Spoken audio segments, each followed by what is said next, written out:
saying that the field of law has evolved. It is becoming more and more dynamic, and there is need for interdisciplinary approach. So we have started the School of Law. We have provided different courses so that students can prepare themselves.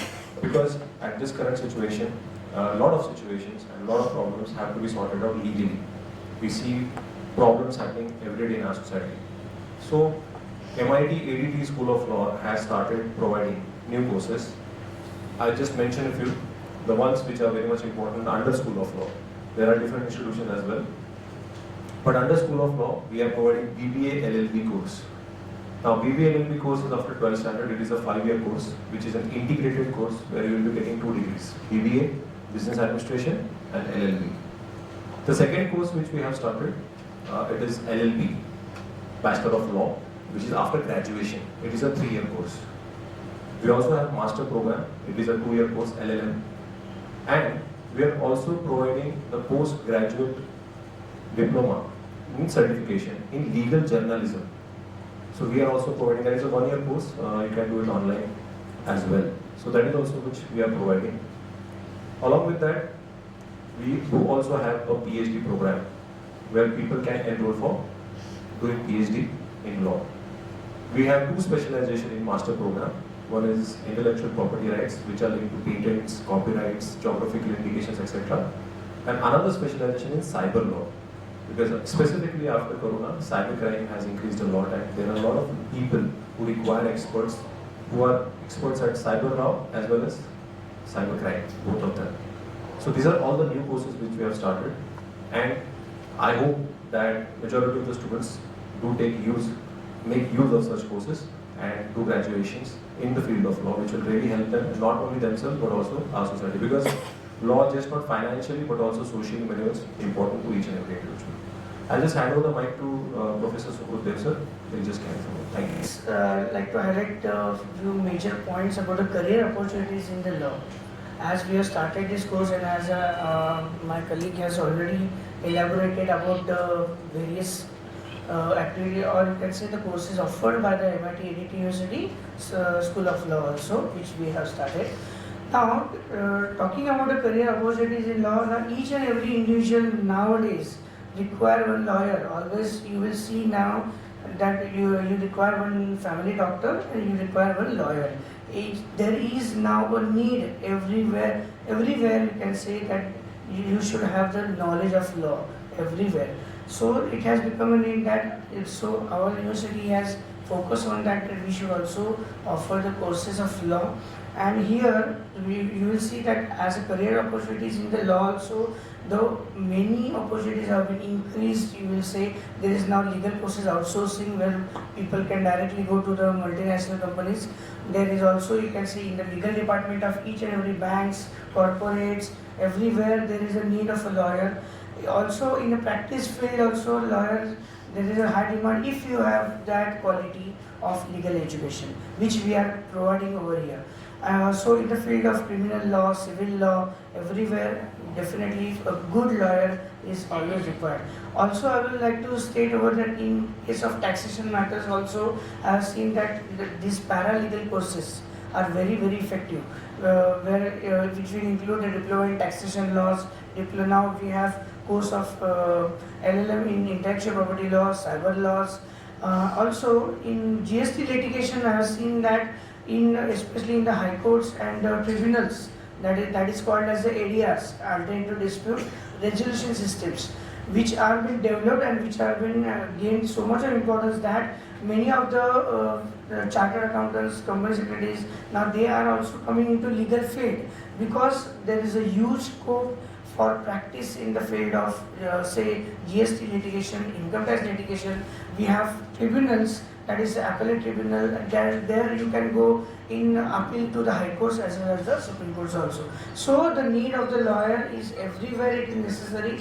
It is not that I am into some another course, I should not do law or should not study law. Definitely everybody, I will appeal over here that you should, there is a need to have a lawyer at home and you should have a legal knowledge at least. So that's why we as a career opportunities in the law, I will definitely say that please do join us for this, as we are imparting good quality legal education in our School of Law, MIT ADT University School of Law. I would like to thank everyone for. I will just hand over the mic to Chandrakant sir. Go to the question and answers. I would like to talk about the campus. See, our campus is widely spread across the 130 plus acres, and it is known for the legendary actor Raj Kapoor, because it has the name of a Vishwaraj campus. So why it is because it has earlier before our founding father Vishwanath Sarad sir, they purchased the land. Before that, it has been owned by the legendary actor Raj Kapoor ji, and there he has the studio named as the Raj RK Studio. It is also situated in the Mumbai also, but earlier it was there in that campus. Many I don't remember because I don't belong from that generation, but I have heard that more than the 15 films and some scenes of the films have been shot there at the same campus. It is a very beautiful campus which also has the world largest dome, which has the height of 180 meters. So these are also one of the specialties and unique capabilities of our campus. Also, we had the many sports infrastructures and many other things. As you all know, or you must have been heard that MIT is known for the engineering colleges, because the first private engineering college in the Maharashtra have been formed by the Dr. Vishwanath Karad sir in the 1984 in the Pune. So after that, Dr. Mangesh Karad sir, who is the executive president of our institute, has decided to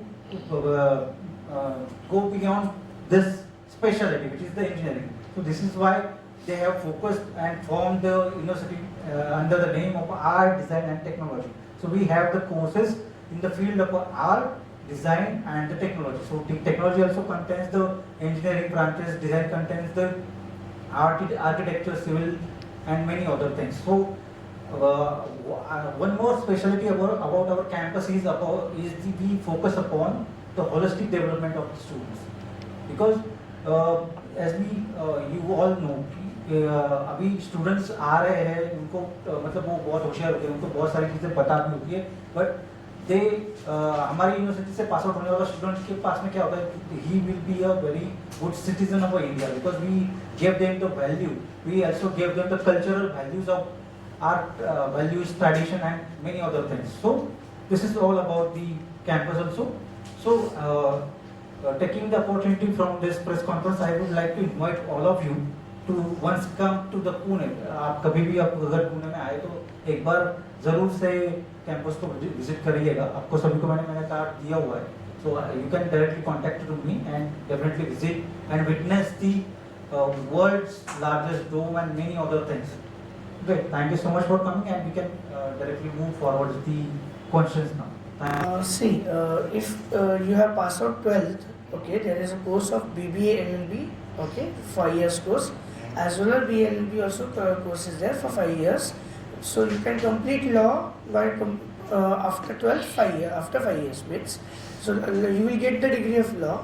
There also, if you pass out law, you have to take, if you want to go in practice, you have to take sanat from the Bar Council, okay? And then you can start with your practice either in any of the courts, district court, high court or supreme court also you can go. So if you want to stand in the courts, you have to take sanat.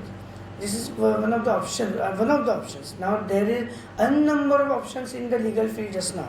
You can be a very good lawyer in case of land matters, in case of civil, criminal, family courts. Then corporate lawyers are also being required. Then you have, as I told you just now, also direct taxes, indirect taxes, in taxation litigation. Any litigation part also, a very good lawyer is required.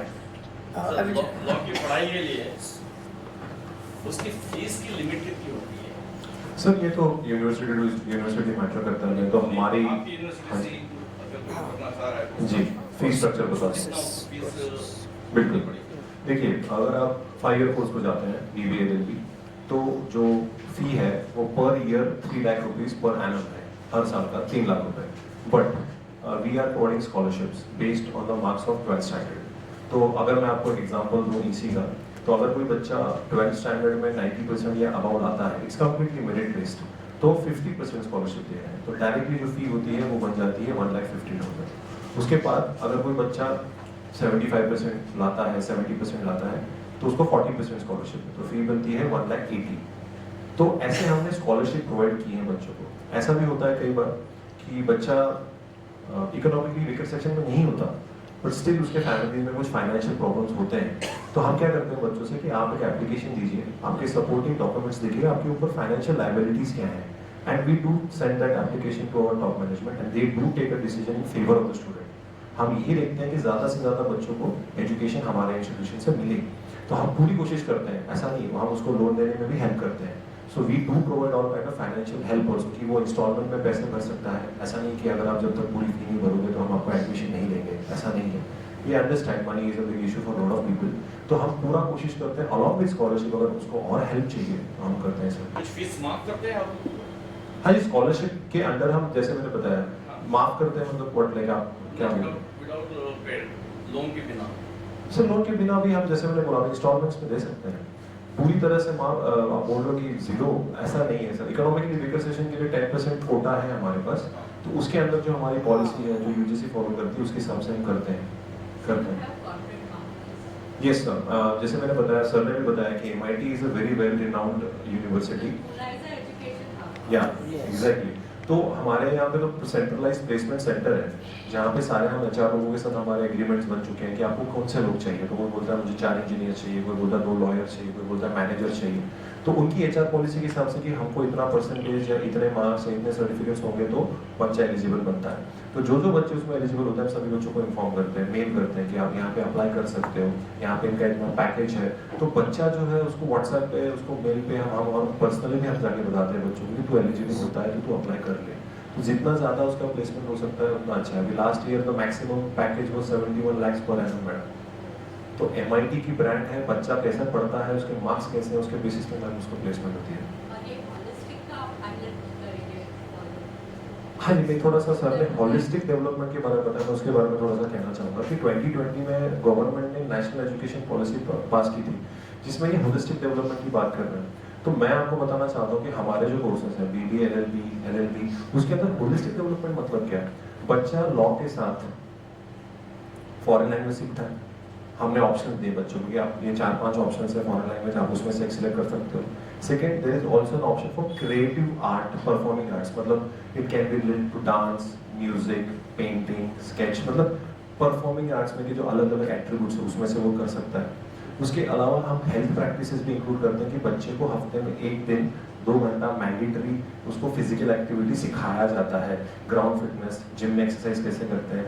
उसके अलावा सूर्य नमस्कार, वही कई बच्चों को fitness का कुछ पता नहीं है कि योगा, मेडिटेशन, जुम्बा। एंड जैसे सर ने बताया, इतना बड़ा 125 एकड़ से ज़्यादा हमारा कैंपस है। पीछे तो नदी है, बुढ़ा मुथा नदी जाती है, जहाँ पे रोइंग के स्पोर्ट बच्चों से ट्रेन किया जाता है। मैं खुद रोइंग करता हूँ, I am my self player, मैं खुद आर्चरी खेल चुका हूँ। मैं खुद पिछले 3 सालों से मैं खुद पिछले 3 सालों से 2022 से 24 से इंडोर आर्चरी में नेशनल चैंपियन रह चुका हूँ और हूँ, अभी भी खेलता हूँ आर्चरी। तो ऐसे हम क्यों? Because this facilities are there in MIT में आर्चरी है जो आप नहीं देखेंगे। आर्चरी है, बॉक्सिंग है, बैडमिंटन है, टेनिस है, कबड्डी है, खो खो है, हॉकी है, क्रिकेट है, क्रिकेट तो होता ही है, फुटबॉल है, और इन सभी चीज़ों को कोच है। इट्स नॉट दैट कि बच्चे जाके खेल रहे हैं। Every sport has a coach जो उस बच्चे को गाइड करता है, ताकि हम उस बच्चे को नॉट ओनली इंटर यूनिवर्सिटी या यूनिवर्सिटी लेवल तक या स्टेट लेवल तक, ताकि वो बच्चा इंटरनेशनल तक खेल सकता है। और ये सिर्फ बच्चों को ही नहीं, इवन स्टाफ मेंबर्स को भी, जैसे मैंने खुद कहा मैं करता हूँ, तो हमको भी वो सपोर्ट करते हैं। बिकॉज होलिस्टिक डेवलपमेंट बच्चों के साथ हमारी जो एम्प्लॉइज हैं उनकी भी तो मेंटल हेल्थ और सब इम्पोर्टेंट है, तो वो भी सारे फैसिलिटीज है। स्विमिंग पूल है, जिम है ना। हाँ जी, मैंने जैसे बताया, we have a 1 year course, post graduate certification legal journalism, जी उसकी फी है 30,000 रुपीज़। वो 1 साल का होता है, ऑनलाइन सेशंस होते हैं, शाम को 1 घंटा, 3:30 से 4:30 के बीच में 1 घंटा ऑनलाइन सेशन होता है, मैं खुद पढ़ाता हूँ। सो लीगल जर्नलिज्म बेसिकली, अब जैसे बहुत सारे जर्नलिस्ट होते हैं, लॉ का थोड़ा सा नॉलेज कम पड़ जाता है, तो कभी कभी डिफेमेशन या कंटेम्प्ट ऑफ कोर्ट ऐसे प्रॉब्लम्स हो जाते हैं। जो कि which are restrictions under the Indian constitution themselves. तो हम ये बताते हैं कि भाई आप जब लिखते हो तो लीगली करेक्ट कैसे लिखें, क्योंकि थोड़ा सा स्पेलिंग मिस्टेक है इधर का उधर हो गया तो बहुत बड़ा फर्क पड़ जाता है और आपको पता है कॉन्सिक्वेंसेस, फिर अपॉलॉजी लेटर ये वो केस बन जाती है, फिर एडवोकेट लगेगा आपको। तो इससे अच्छा है कि अगर पहले से अगर वो लीगली आपको पता है कि क्या गलत है क्या सही है, तो that is any time better. Cyber law, हाँ सर। साइबर लॉ कोर्स हाँ जी। ये कैसे सुझाव कैसे? सर मैं इवन तो लॉ प्रोफेसर हूँ, मेरा basic graduation sir computer engineering है। मैंने कंप्यूटर इंजीनियरिंग करके मैंने LLM किया हुआ। तो सर मैं साइबर लॉ खुद पढ़ाता हूँ, तो हमारी प्रिंसिपल मैम सर डॉक्टर सपना मैम वो भी ऐसी हैं कि जो साइबर में एक्सपर्ट है। तो ये रियलाइजेशन ऐसा है कि डिमांड बहुत है मार्केट में। हमने ये स्टडी किया क्योंकि मैं जैसे साइबर क्राइम्स बढ़े 200 टाइम्स साइबर क्राइम बढ़ गए थे लॉकडाउन के समय पे, but there were no experts. मतलब उनको लॉ पता है, टेक्निक नहीं पता, जिसको टेक्निकल पता है वो लॉ नहीं पता। तो ये जो साइबर लॉ का जो कोर्स है उसके अंदर not only Indian laws but also हमने इंटरनेशनल लॉ का कॉम्बिनेशन करके कि हमारा लॉ स्थापित कैसे हुआ, उसकी इम्प्लीमेंटेशन कैसी हो रही है और प्रॉब्लम्स क्या है, ये पूरा मिलके एक पैकेज है 2 साल का साइबर लॉ का। क्योंकि आप देखेंगे corporate law, business law, constitutional law, human rights, crime में आपको हर इंस्टीट्यूट में ये स्पेशलाइजेशन मिल जाएंगे। साइबर लॉ और इंटेलेक्चुअल प्रॉपर्टी राइट्स मतलब patents, copyrights, trademark, geographical indication, ये बहुत रेयर है। तो इसीलिए इसका डिमांड बहुत बढ़ रहा है क्योंकि इसमें एक्सपर्ट्स कम है। फ्यूचर तो यही है साइबर। फ्यूचर तो आप सबके हाथ में मोबाइल है, सब रिकॉर्डिंग कर सेक्शंस होते हैं जी। सेक्शंस होते हैं जी साइबर लॉ में अगर आप मुझे IT एक्ट बोलेंगे तो it is around 80 to 90 sections are there. It's a small act, information technology act 2000 is the basic act. वो बेसिक एक्ट है। 2008 में उसका अमेंडमेंट हुआ है, लेकिन अभी 2024 चल रहा है, फिर भी कोई अमेंडमेंट नहीं हुआ है। That's the sad part and the technology has advance so much कि प्रॉब्लमेटिक हो गया है। श्रेया सिन्हा करके एक केस थी, मैं जरूर कहना चाहूँगा, उसमें एक सेक्शन 1066 करके उसको हटा दिया गया। क्यों हटाया गया? क्योंकि उसके अंदर की जो वर्डिंग थी वो वेग थी कि कोई भी कुछ भी लिख देता था, मतलब किसी इंसान के किसी कम्युनिटी की फीलिंग्स, देखो मैंने शब्द का इस्तेमाल किया फीलिंग्स, वो अगर हर्ट हो जाती है तो that is very very wide interpretation. तो वो हटा देने के बाद आप आज देख सकते हैं सोशल मीडिया पे you can see that how many people are using bad language and there is no consequences. तो कई बार ऐसा रियलाइजेशन आया कि वो सेक्शन हटाया जरूर, because sometimes government was using it against journalist who speak about the government in a जो criticise करते हैं, तो हटा दिया गया। लेकिन अब ये रियलाइजेशन हो रहा है कि आप देखोगे सोशल बुलिंग या साइबर बुलिंग जो चल रही है कि हार्दिक पांड्या का एग्जांपल मैं देना चाहूंगा कि IPL में मतलब प्लेयर है यार, वो क्या कर रहे हो यू नो, अभी suddenly there is sympathy, suddenly there is, अभी उसका डिवोर्स होने वाला था वो भी नहीं हुआ, मतलब क्या लिख रहे हो, क्या बोल रहे हो, देयर इज नो कॉन्सिक्वेंसेस, कोई कॉन्सिक्वेंसेस नहीं। इसलिए I personally feel that we do need changes in cyber law.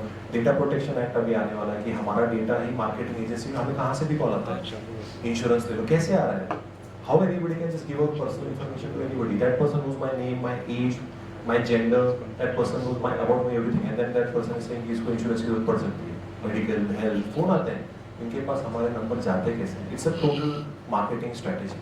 उसके लिए प्रोटेक्शन, हमारी प्राइवेसी जो हम इंडिया में बिल्कुल वैल्यू नहीं करते, but in the coming future privacy is going to be very important. Google आप गूगल कीजिए सर, आप सिर्फ गूगल कीजिए, जैसे शूज़ खरीदने हैं तो आपके फेसबुक पे, इंस्टाग्राम पे सारे शूज़ के ऐड आएंगे sir. No, one more thing is that now we need the protection for that is security against every measures. I will say. First, you must see now the way the artificial intelligence is going further. Everybody is now going to have a major challenge is to right to privacy of the person, because everything is being cracked outside now. Here also you will need the law, okay, for artificial intelligence. You have seen the chat GPT, the chat bot, and what is now it is been going on just now, where we are moving now. It is necessary to have cyber security everywhere, right to privacy everywhere. Now the next, if you see the NEP also, the policy, definitely they are going to change many things which will come in next 2 years, I will say. So it's a challenge, and definitely it's a challenge to the law also, because you have to frame. Now one more thing, which the bills have been already been introduced, the 4 bills, that is that the CRPC Act is now going to be gone now. So everywhere the changes have started already, and so these codes have been there, and these are the changes which we are also implementing in our law courses also. So the thing is that definitely everybody should have such kind of knowledge, and the courses and all these things which we are also implementing according to the national education policies, which is also very important for everyone now. So this should be traced, as sir has stated rightly, that many cyber securities and cyber laws, intellectual property law, then taxation laws and all other subsidy courses are also need to be implemented. I also seen one course called FinTech laws. It's very interesting course where all the finances, and you must have seen after the budgets also many of the people go through behind all kinds of the policies of the government. So how to read it? That is also one of the very important part and parcel of the legal education. It comes under legal also. In all the education, there is innovation. There is innovation, yes. Yes. Yes. But mostly people don't want to be the advocate or even a doctor, because normally that's what's happening is it's commercialized. It's a part of, I think it's just a part of life. But in our course, we do have a subject called professional ethics, which has been implemented. Bar Council of India has introduced this particular subject, which they have made mandatory, professional ethics. So in that, we at least try to create awareness among the students that not like money is not everything. Certain cases, if such cases come, just avoid. See, this is what we can only tell the students. But at the end of the day, when the person goes outside the college, survival is a matter, he will take any case. That's a fact, that's a reality. We have to live in a practical world. We can't live in a world which is utopian. नहीं कोई case आता है और अगर वो आपको लग रहा है कि the first thing of any advocate is to protect their client. उसकी प्राइवेसी मेंटेन करना, उसको जितना अगर पता है उसने क्राइम कमिट की है तो कम से कम सजा दिलवाना, ये किसी भी एडवोकेट का वो काम होता है। ये उसका प्रोफेशनल एथिक है एडवोकेट का, उसको कम से कम सजा मिल जाए। अब वो मॉरली करेक्ट है इनकरेक्ट है, it is open, because morality is based on subjectivity. आपकी मॉरलिटी अलग होगी, मेरी अलग होगी, आपकी अलग होगी, सो डिपेंड्स। बट हम एटलीस्ट बच्चों को बताते हैं फर्स्ट ईयर में, ये फर्स्ट ईयर का सब्जेक्ट है सर। ऐसा नहीं है कि फॉर फिफ्थ ईयर तक बच्चे रिजिड हो जाते हैं, 12th के बाद कैसे बच्चे थोड़े से मोल्ड हो सकते हैं, तो हम करने की कोशिश करते हैं sir. But socialisation process, parents का इम्पैक्ट, फ्रेंड्स का इम्पैक्ट और हमारा टीचर्स का इम्पैक्ट, ये सब मिलकर एक बच्चा बड़ा होता है। सो अल्टीमेटली बड़ा होने के बाद क्या डिसीजन लेता है वो तो उसकी चॉइस है। But what at least we as teachers we try to bring about ethics in the students. अभी जो बारे में आपकी तैयारी yes, very good question again. जैसे CRPC, IPC और इंडियन एविडेंस एक्ट, ये तीनों लॉज रिप्लेस होने वाले हैं नए लॉज से। ये तीनों लॉज चेंज होने वाले स्पेसिफिकली रिलेटेड टू क्राइम। तो हमने क्या किया हुआ है, अभी जो हमारा सिलेबस है, पुराना सिलेबस पूरा हमने चेंज कर दिया, पूरा हमने नया सिलेबस बनाया है जिसमें हम ये नए लॉज पढ़ाएंगे। एज पर न्यूज़ 1 जुलाई से ये स्टार्ट होने वाला था, but there are people who are saying कि थोड़ा पोस्टपोन कीजिए क्योंकि ऐसा इमीडिएटली इम्प्लीमेंट करने में तकलीफ हो सकती है। तो देयर आर पिटिशंस फाइल कि आप थोड़ा सा डिले कर दीजिए, लेकिन लेट्स वी हैव टू सी। इसमें और एक प्रॉब्लम ऐसा है कि the with effect from date, that is the retrospective and prospective, that will be the biggest challenge to government also. So cases which are been pending in the courts, which laws are to be now after 1st July, whether they are going to continue or not, that is the biggest question. Okay, so that's why it might delay also. Delay हो सकता है, हो सकता है। हमने eight हमारे institution level पे हम उनको नया सिलेबस बनाने वाला है, पुराना वाला नहीं। अब हुआ ऐसे कि जो पिछली बैच थी वो बोले सर हमने तो पुराना लॉ पढ़ लिया था, हमको भी नहीं पता था कि ये आने वाले हैं, तो चर्चा हो रही थी, लेकिन सडनली अब हो गया। तो ऐसे हमने ये भी कहा बच्चों को कि अगर आपको बैठना है फिर से उन सेशंस को, आप बैठ सकते हैं। If you have to learn the new law, अगर आप इवन आप सेकेंड ईयर में चले गए हो या थर्ड ईयर में आगे चले गए हो, but still if you want to sit for the session they can sit. तो हमने वो ओपन रखा है फोरम, एंड उसके अलावा भी हम एक स्पेसिफिकली कोर्स रखने वाले हैं बच्चों के लिए फ्री, जिनके लिए ये तीनों सब्जेक्ट्स को डिटेल में पढ़ाएंगे 10 दिनों में, पूरा डिटेल ओवरव्यू देंगे, ताकि जो बच्चे अगले साल पास मतलब निकल गए आगे, वो बैठ के भी वो पढ़ सकते हैं। तो ये भी हमने ऑर्गेनाइज किया हुआ है, लेकिन once the college starts in the month of July तब हम ये करेंगे। See, you must have seen that the GST came in the year 2017. Okay, still it is unsettled law according to us. Why? Because after 7 years now also, still there are near about 2,000 notifications have been come to amend the laws. So in 7 years, if the law is not settled, अभी how तो we नया can है। say that this is a new and should be settled within 1 day? No, it will take time.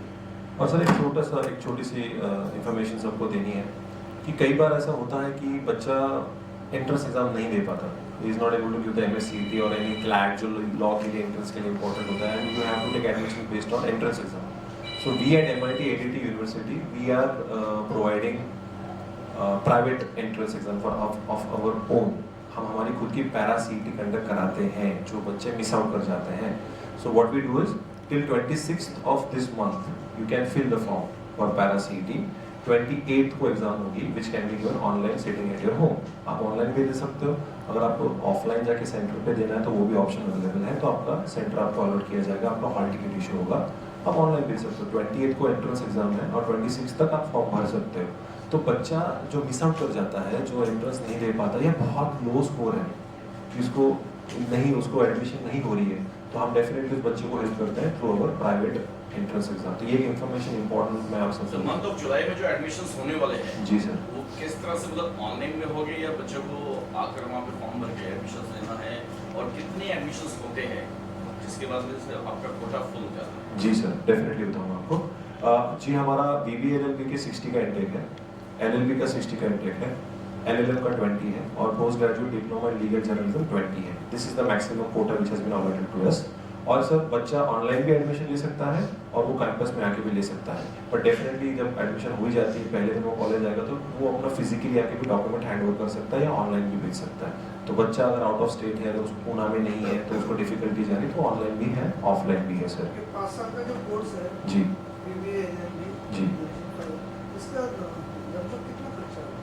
Sir जैसे मैंने बताया scholarship पे depend करेगा आपके कि आप कितने परसेंटेज लाते हैं 12th के बच्चे का. तो जिस किस पे आपकी स्कॉलरशिप, जैसे अगर मैंने बोला कि 1.5 अगर आपका बच्चे का 90% अबव है तो 1,50,000 होगा इंटू 5.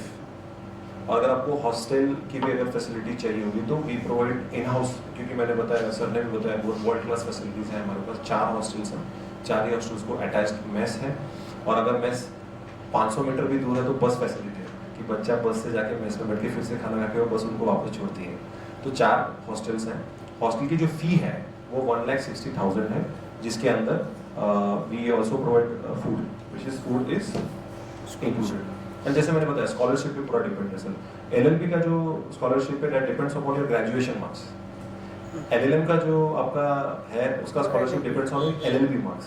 तो आप जितना ज़्यादा मार्क्स लाएंगे उतना ज़्यादा स्कॉलरशिप मिलेगा. आपका पूरा मेरिट बेस्ड सिस्टम है सर. साइबर लॉ और प्रॉपर्टी लॉ उसके लिए आपकी यूनिवर्सिटी में इंटरनेशनल. हाँ सर, देखिए हमारे पास हमारी एक विजिटिंग फैकल्टी है रोहन सर करके, तो वो he looks after international subjects, तो उनकी काफ़ी पहचान है. तो हमारे यहाँ पे हम ऑनलाइन सेमिनार्स जिसको हम वेबिनार्स बोलते हैं वो कंडक्ट कराते हैं. इस पिछले ही सेमेस्टर में हमने 2 से 3 वेबिनार्स कंडक्ट करे जहाँ पे फॉरेन फैकल्टी अपनी यूरोपियन कंट्रीज UK वहाँ से वो हमारे बच्चों को नॉलेज दे रहे थे कि not only about international law but also how can you make a career in international law. उसमें भी बता रहे थे, क्योंकि हमारे BBA LLB कोर्स में भी ऐसे सर्टेन ऑप्शनल्स हैं जहाँ पे बच्चे सिर्फ इंटरनेशनल लॉ में स्पेशलाइजेशन कर सकता है, और अगर वो फॉरेन लैंग्वेज भी सीखता है तो वो जो कॉम्बिनेशन है कि अगर फ्रेंच पढ़ लेता है और इंटरनेशनल लॉ में स्पेशलाइजेशन करता है तो उसको आगे प्लेसमेंट में काफ़ी हेल्प होती है. कंपनीज चाहती है कि यार इसको तो फ्रेंच आती है तो इसको यूरोप भेज सकते हैं, या जर्मन आती है, स्पेनिश आती है, तो उनको वो प्रीफर करेंगे, तो उसको आगे जाके जॉब मिलना थोड़ा सा आसान हो जाता है. होलिस्टिक पॉइंट ऑफ व्यू से बात कर रहा हूँ. तो आप जो बोल रहे हो जो फॉरेन की फैकल्टी है वो ऑनलाइन आती है. अभी तक ऐसा नहीं ऑन कैंपस अभी तक तो सर कोई फॉरेन फैकल्टी नहीं आई, बट हमने ऑनलाइन ऑर्गेनाइज करा है. Yes, and we are planning for this type of. India या फिर bar council of Maharashtra Goa के जो बड़े वकील एडवोकेट्स हैं कभी आते हैं आपके यहाँ? अरे सर बहुत. I will tell you my name also. बताइए, बता रहे sir. Bar Council of Maharashtra and Goa, now especially the president, the chairman of this, he's already been associated with us, okay? And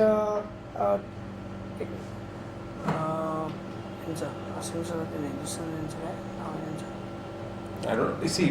हमारा जो association है bar council of Maharashtra and Goa के जो advocates हैं, सो more than 200 to 300 advocates के साथ हमारा type है. मतलब क्या है? मतलब हम हर बच्चे को फर्स्ट ईयर से उसका सेमेस्टर एग्जाम खत्म होने के बाद उसको हम इंटर्नशिप को भेजते हैं 1 month mandatory.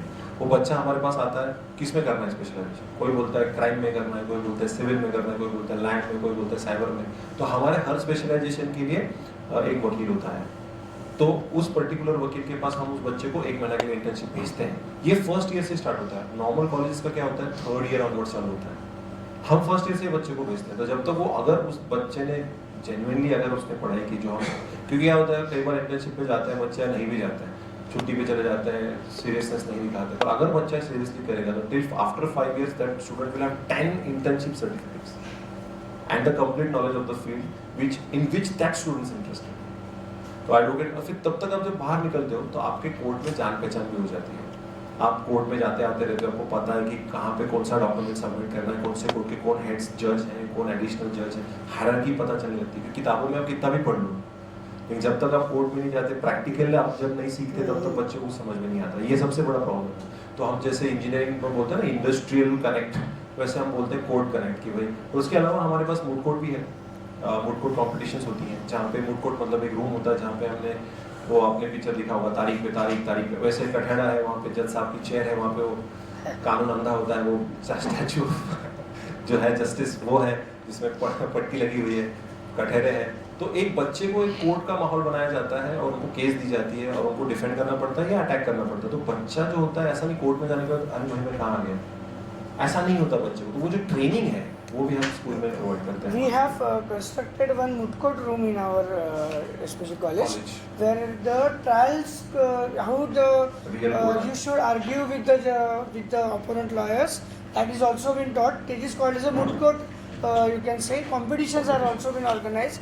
Now you must have seen that all over India just now also maximum national law universities, or you can say the law colleges in all over India, they are organizing these international moot court competitions everywhere. And there the students from our university, suppose 3 students generally are being selected and they are being sent to all our universities where the competitions are being organized. And definitely I will tell you that I have seen in many universities that the judging of those moot court competitions were done by the sitting judges of high courts and supreme courts also. So these kind of exposures the students are been getting everywhere now. Okay, so we also have constructed a moot court room where the students will be from second year itself, they will taught how to argue the case. Okay, and also in our library we have all the softwares how you can trace the case laws. That is the LexisNexis, Manupatra, all these other Legal tools. databases. Yes, legal databases. tools where you can search the cases. Not cases of district court of any you can state, high courts of any state, and also supreme court cases. मेरा एक सवाल है जी sir. बचपन से ऐसा देखता हूँ वो पट्टी लगा के अंधा काम हाँ, न्याय कैसे देता है जी हाँ, बिल्कुल बहुत सही सवाल है। मैं आपको इसका आंसर मुझे पता है।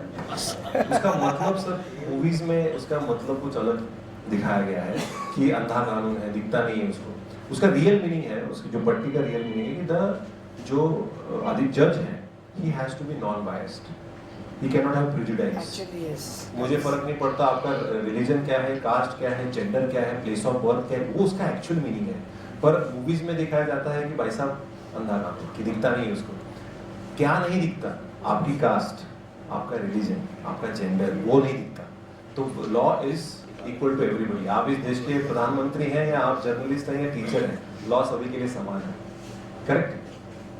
तो ये उसका एक्चुअल मीनिंग है उस पर्टिकुलर स्टैचू का कि वो पट्टी क्यों है आंखों पे, कि दैट पर्टिकुलर जज has to be non biased, non prejudiced and have no kind of favoritism towards any one particular party. That is the meaning.